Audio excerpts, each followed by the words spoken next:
Après 3 jours de festivités pour le couronnement de Charles III et de Camilla, les émissions de télévision ont choisi de revenir sur les meilleurs moments de cet événement historique.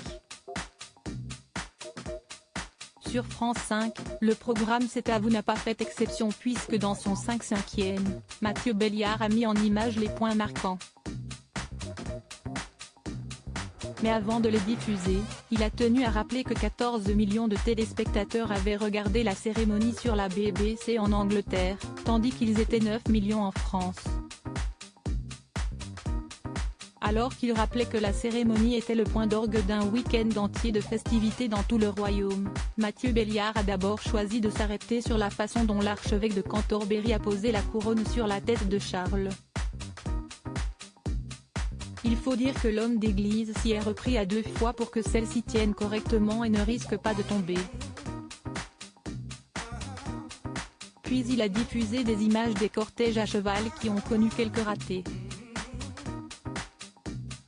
Et d'ajouter avec humour, sans doute n'ont-ils pas su apprécier l'importance de l'événement.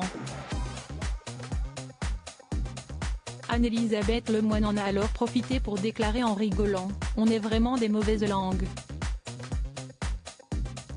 Le prince Louis fait rire les Anglais et les Français après avoir mentionné l'attente du roi et de la reine dans la calèche en amont de la cérémonie et l'impatience que le fils d'Elisabeth II semblait éprouver à ce moment-là.